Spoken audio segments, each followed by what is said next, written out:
Boa tarde, bom dia, boa noite. Essa conversa com quem tem histórias para contar está sendo gravada na segunda-feira, 9 de novembro de 2020, às 18h12. Quando ela vai ser vista e ouvida por você, ninguém sabe, ninguém viu. Mas o que importa é que a gente vai estar compartilhando histórias de uma pessoa que eu admiro profundamente pela maneira como se coloca no mundo. Marina Shapiro, eu acho que eu te conheci em algum momento de 1998, se não me falha a memória, no segundo seminário daquilo que posteriormente seria a Rede Siste.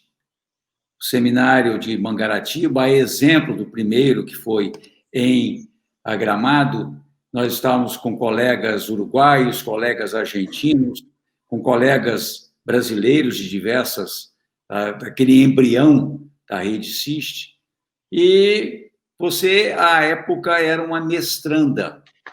Então, eu gostaria muito de saber o que daquela mestranda de Mangaratiba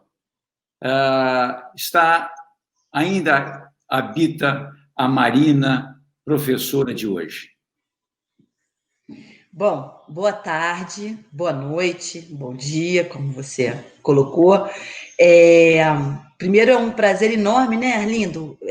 Seu convite foi super gostoso para mim, e é sempre bom a gente se rever, né? Mesmo que desse jeito, assim, meio diferente, né? Porque ainda mais a gente que gosta de se abraçar, né? De se beijar e tudo, mas, enfim, é o que a gente está podendo. E achei sua ideia muito legal, né? Então, assim, já de partida, de largada, eu digo que é um enorme prazer estar aqui conversando com você. E fazendo parte desse teu projeto, né? Que é uma coisa super interessante, super bonita, que eu quero conhecer agora, né? Agora que você me apresentou, eu quero conhecer os outros. Então, a gente se conheceu, eu não sei se Mangaratiba foi antes de Gramado, agora eu fiquei um pouco confusa, né? Não sei se...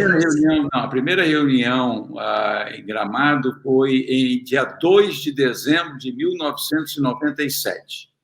E a Mangaratiba foi a segunda. Isso. Lá a gente apresentou os primeiros. Eu me lembro até que o trabalho que eu apresentei tinha aquele título ultra pretensioso: Elementos Dinâmicos do Sistema Capixaba de Inovação. Só isso. Só isso. Então a gente se conheceu em 97 lá em Gramado, né? A gente fez aquela caminhada maluca até a cachoeira, que era em Canela. Isso, exatamente. Então, a gente se conheceu em 97. Então, fazendo a conta aí, temos 23 anos, né? É a idade da Rede Siste, inclusive. Então, ali eu estava no primeiro ano do mestrado, né? Já tinha mais ou menos uma ideia do que eu queria fazer, já tinha mais ou menos uma ideia com o que eu queria trabalhar, e eu acho que, de certa forma, quer dizer, muita coisa mudou, eu mudei, né? Enfim, a gente vai crescendo, amadurecendo e até envelhecendo mesmo, né? E eu acho que o que sobrou dali é que eu estava até por acaso hoje pensando nisso, né? Trabalhando num relatório de pesquisa, e estava pensando que eu continuo gostando muito do meu trabalho, né? Desde ali, que é um pouco essa perspectiva de pensar políticas, né? Ações, instrumentos, formas, maneiras de sugerir caminhos para melhorar, para contribuir para o desenvolvimento produtivo, inovativo, local, regional, nacional, enfim. Maneiras de olhar para um território, né? Olhar para uma realidade e pensar né, quais são os caminhos que podem contribuir, né, do ponto de vista das políticas públicas, que podem contribuir para o desenvolvimento produtivo e inovativo, que é muito a nossa praia, né? De cada local, de cada realidade. Então, isso continua, né, assim, eu fazia isso naquele momento, né, e muito por sugestão, por ideia, por conversas, né, com o Cassiolato no primeiro momento, depois você foi uma das pessoas mais importantes também nesse início de trajetória aí, e assim, então isso se manteve, né, ao longo de toda a minha trajetória profissional e se mantém até hoje, né, eu faço mais ou menos a mesma coisa, né, e eu continuo achando importante o que eu faço, né, continuo dando muito valor e gostando muito do que eu faço. Então, essa parte profissional, né, eu segui por uma trilha, e às vezes eu penso assim, né, que todo caminho que eu seguia é um caminho meio linear, né, a gente fala muito contra o modelo linear, né, e defende o modelo sistêmico, etc., mas assim, eu tive uma trajetória muito, né, eu peguei um caminho e fui em frente, né, a gente sempre brinca com o Cassiolato, né, que ele foi meu orientador de monografia, de mestrado, de doutorado, é a pessoa com quem eu trabalho até hoje, com quem eu divido disciplina, com quem eu compartilho, né? E esse ano, então, da pandemia, a gente tem compartilhado muito, né? Muita interação, muito conhecimento, tem aprendido muito junto. Mas eu segui uma mesma, né? Assim, eu acreditei naquele caminho e fui em frente, né? E não me arrependo em nada. Então, eu acho que hoje eu ganho muito por ter seguido, né, essa trajetória, essa linha, e sou muito satisfeita, sou muito feliz nesse sentido, né, com o que eu faço, né, eu ensino, continuo trabalhando com o que eu gosto, eu ensino isso, né, para pós-graduação, para graduação, sempre que eu posso, né, nas disciplinas que me permitem essa abertura, e nos meus trabalhos de pesquisa, né, que eu continuo fazendo e aprendendo muito, descobrindo muita coisa nova, né, e reafirmando e reforçando coisas que eu já acreditava, que eu já pensava. Então, acho que um pouco é isso, né, do ponto de vista profissional. Do ponto de vista pessoal, eu continuo aquela Marina cheia de disposição, vamos dizer assim, né? Que a gente compartilhou muita, digamos assim, muita batalha, né? Ali naquele comecinho da rede, você foi um dos grandes parceiros, né? Eu, você, Cristina e Renato, e a gente batalhou muito, né, para convencer as pessoas que a gente fazia era interessante, era sério e fazia sentido. Né, e acho que eu continuo fazendo isso, né, de uma forma ou de outra eu continuo fazendo isso. E isso e muitas outras coisas, né, porque aí a minha vida foi se ampliando, aí, né, vieram as crianças, etc., mas eu acho que a essência continua a mesma, né, talvez muita coisa tenha melhorado, porque felizmente, quando a gente amadurece, a gente tem coisas muito boas, né? Então, a gente vai aprendendo no caminho. Então, acho que muita coisa melhorou, até a forma de convencer as pessoas, né? A forma de vencer, de tentar vencer as batalhas, isso foi, espero, né? Vem se aprimorando, né? Então, acho que é isso. Acho que a Marina de hoje tem muito da Marina daquele início ali de 97, 98, enfim, de quando a gente se conheceu. Eu sou testemunha disso, eu acho que o sorriso da Marina de hoje, o brilho no olhar da Marina de hoje, é verdade que mesmo com todas as lentes que para esse brilho chegar aqui, para que esse sorriso chegue aqui, mas ele continua o mesmo. Agora, realmente a grande questão é o quanto daquele brilho, daquela determinação de dezembro de 1997, do seu tema, né? Porque eu não acho que não registrei qual foi o tema da sua monografia, mas eu me lembro que o seu tema de mestrado e depois o seu tema de doutorado tinha algo que tinha uma linha muito comum, que era a linha da especificidade das telecomunicações no Brasil. Né? Uhum. E um olhar que, obviamente, é um olhar acadêmico, mas não é aquele olhar acadêmico pelo academicismo.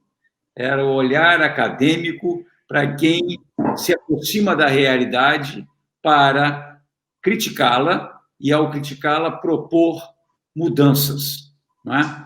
E eu sei que você fez isso na sua dissertação de mestrado e você fez de maneira brilhante na sua tese de doutorado, brilhante.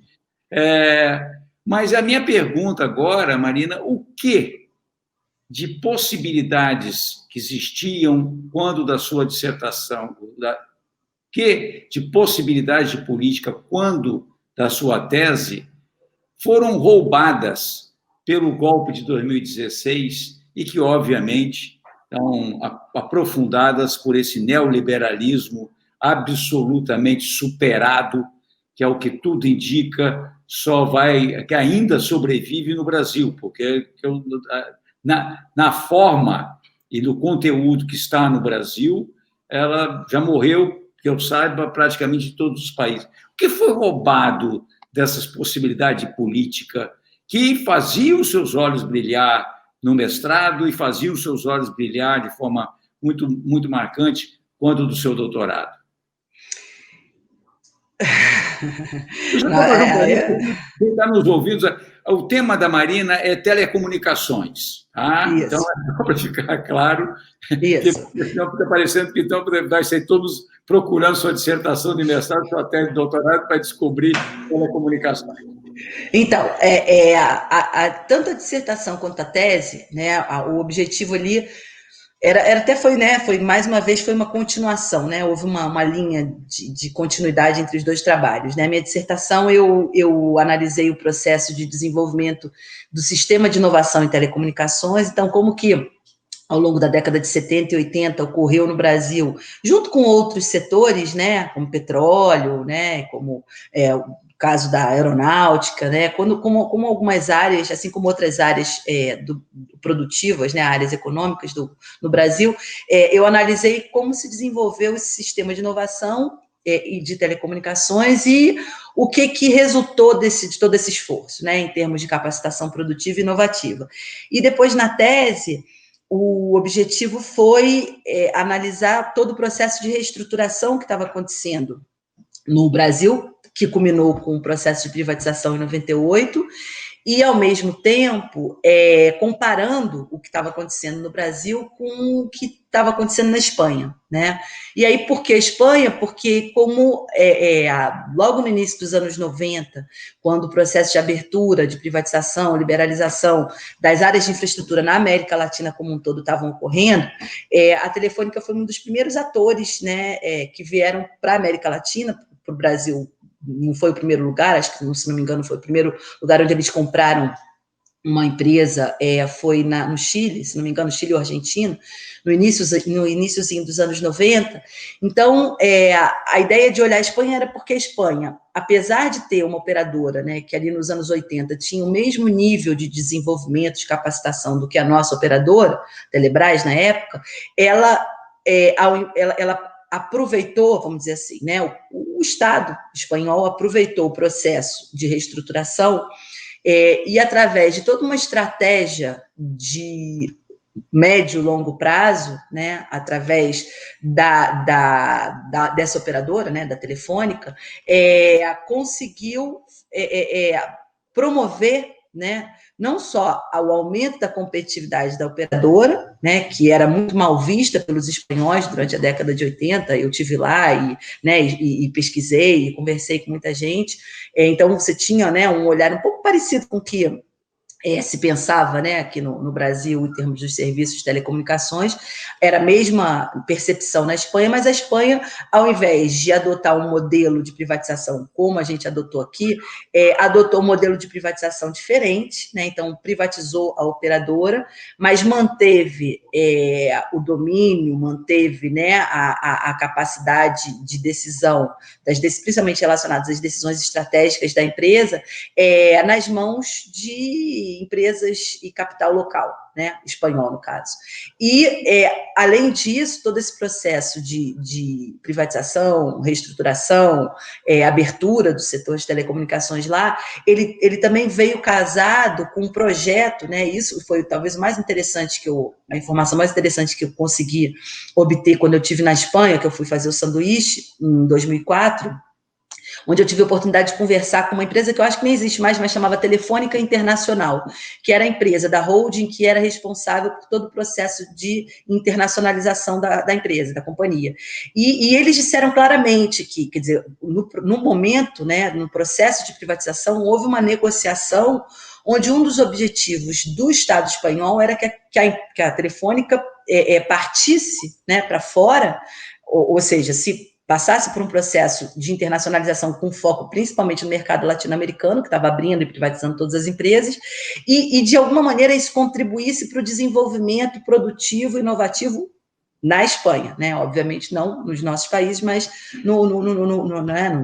da economia e das empresas, né? Das tecnologias espanholas. Então, essa diferença, né?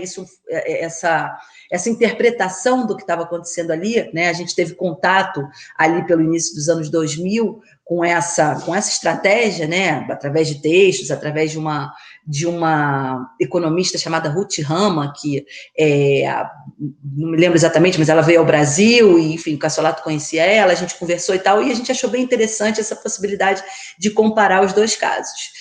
E aí, eu fiz essa comparação mostrando, eu defendi minha tese de doutorado em 2005, né, e eu já apontava, né, quer dizer, em 2005 já dava para perceber que os reflexos, que os resultados, que os impactos do processo de liberalização, eles não eram, né, não estavam sendo exatamente positivos, não estavam sendo muito favoráveis. Então, o que eu tentei mostrar, né, primeiro na minha dissertação eu defendi em 98. Desculpa, a minha dissertação eu defendi em 99, 98 foi privatização. E em 99, né, a gente já tinha uma avaliação de que o modelo que estava sendo adotado para privatizar, né, de fragmentação da Telebrás, né, e de abertura total para o capital estrangeiro, né, e a questão das estratégias que as empresas operadoras estrangeiras adotavam, né, nos países periféricos ou em desenvolvimento, né, os impactos potenciais que essas estratégias trariam no sentido de prejudicar a indústria, né, nacional, as empresas nacionais, a tecnologia nacional.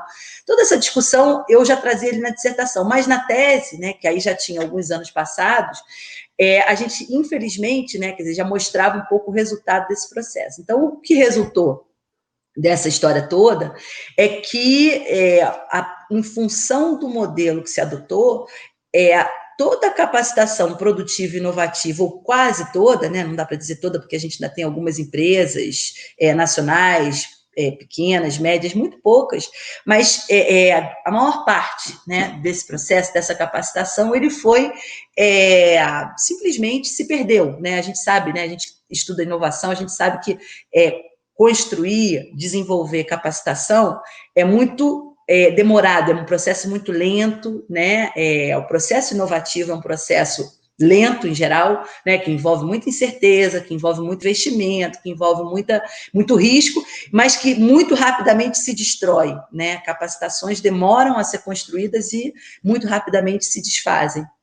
Então, o que eu já na tese, né, quer dizer, já em 2005 eu mostrava um processo de desnacionalização brutal, né, da indústria de equipamentos de telecomunicações,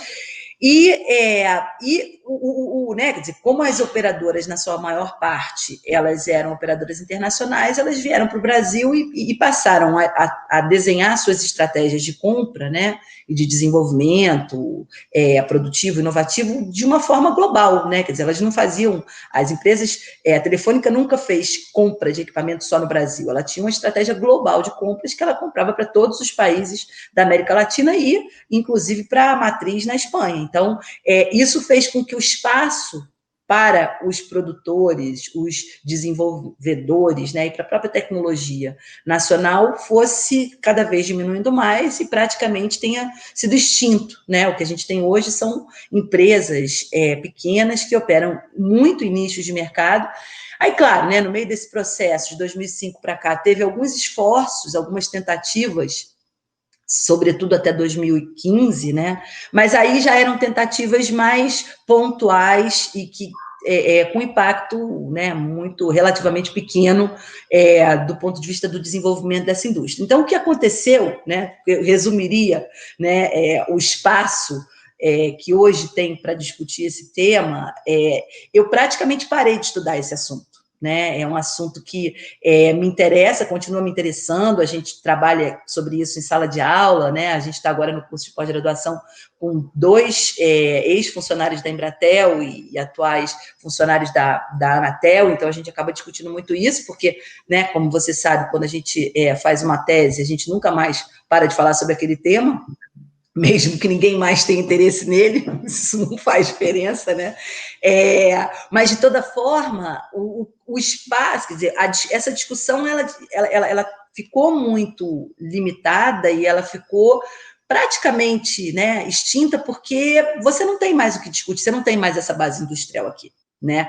A gente pode até pensar, né, em termos em longo prazo, como é que se reconstitui isso, mas aí a gente está falando de uma outra coisa, né? A gente está falando de novas tecnologias, a gente está falando, né, nessa famosa, das tecnologias associadas à famosa indústria 4.0, a gente está falando de outras coisas que são completamente diferentes e que elas, né, podem ser objeto e alvo de novas políticas, desde que, né, que exista uma estratégia de longo prazo, né, que incorpore, que busque incorporar essas tecnologias na base produtiva, mas e certamente, quer dizer, as capacitações que foram desenvolvidas nesse processo todo que eu descrevi, de alguma forma elas podem ser, elas vão ser, né, aproveitadas. Você tem pessoas qualificadas, você tem ainda, né, empresas que foram adquiridas, você tem empresas pequenas que ainda operam em nichos de mercado, e tudo isso de alguma forma pode ser utilizado, pode ser incorporado numa estratégia de desenvolvimento. Mas aí a gente está falando de um outro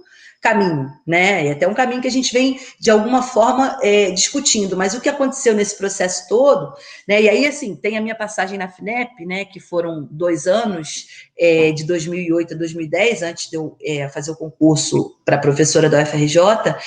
E esses 2 anos foram muito interessantes, e eu acho que complementaram muito a minha formação, porque como eu tinha terminado minha tese em 2005, fiz o concurso em 2006 e entrei em 2008, eu fui trabalhar no Departamento de Tecnologia de Informação e Serviços, teve vários nomes ao longo do tempo.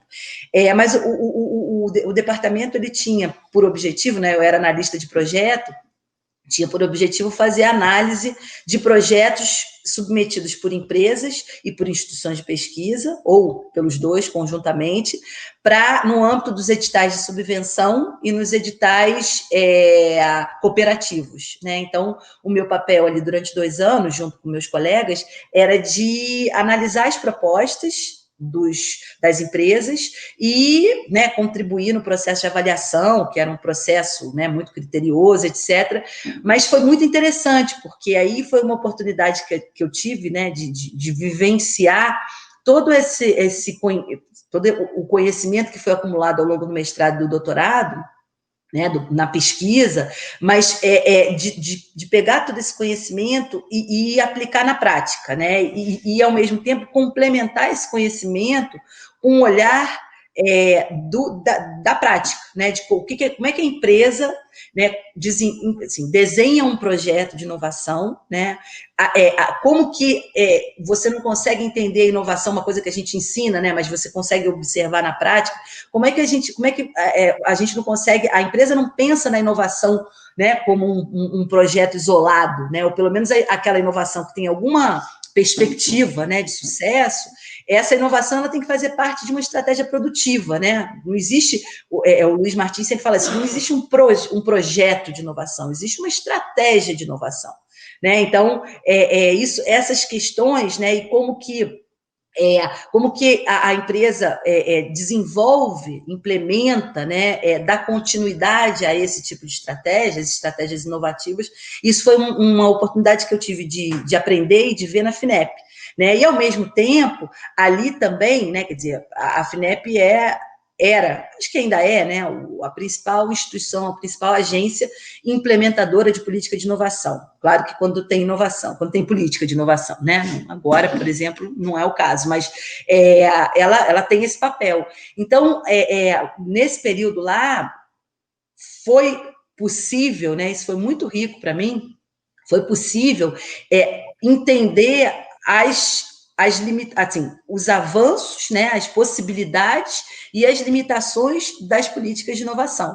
Então, essa mistura que eu pude fazer com o que eu tinha acumulado no mestrado e no doutorado e na pesquisa, com a minha experiência de analista de projeto na FINEP, né, inclusive dialogando com os engenheiros, né, que eram os meus colegas, dialogando com pessoas que tinham outras formações, outras capacitações, foi, assim, riquíssimo, né? E aí foi um período ainda de política industrial e de inovação muito, né, rico, muito importante, foi o período da PDP, né, aquela política que durou, né, que ficou em vigor de 2008 a 2010, e algumas coisas interessantes aconteceram ali, e eu tive, né, essa oportunidade de participar desse pedaço da história ali dentro da FINEP. Agora, depois que eu fui para a universidade, né, eu ainda dei continuidade a essa minha linha de pesquisa, né, em telecom, mas aos poucos, né, o interesse das agências, o interesse das instituições, o interesse dos alunos, inclusive, né, você percebe isso muito também pela demanda por orientação, foi diminuindo e foi meio que, né, ficando pelo caminho. E aí eu fiz uma certa migração, que é um pouco que eu hoje tenho minha área maior, né, de foco de pesquisa, passou a ser política industrial e de inovação de forma mais ampla, né? Então, nesse momento, por exemplo, a gente está trabalhando num projeto para a Fiocruz, onde a gente está discutindo as transformações globais na economia, do ponto de vista produtivo, inovativo, e os impactos dessas transformações no desenho, né, e na implementação de novas políticas industriais e de inovação, né, sem dúvida nenhuma, né, não só pela pandemia, mas a pandemia certamente escancara muitas dessas transformações que vêm acontecendo desde da crise de 2008, 2009, e essas transformações elas têm produzido, né, impactos muito significativos, tanto no espaço para implementação de política por parte dos estados, como no formato das políticas, né? Então, hoje, a gente tem que repensar como né, que tipo de política a gente, né, pode desenhar, pode implementar, pode procurar colocar em andamento, mas a gente tem que entender que essas políticas não podem ser mais as mesmas do passado, né? Elas são completamente diferentes. A gente vive num contexto econômico, social, completamente diferente do que a gente tinha ali. Então, a gente tem que pensar numa outra estratégia, né? Novos caminhos, novas políticas, novas estratégias. É um pouco por aí que eu estou caminhando agora. Marina, que aula, hein? Que beleza. A gente vai fazer uma breve interrupção e já já a gente volta para dar continuidade. Eu quero fazer exatamente uma ponte das duas coisas que você está colocando aí. Tá bom.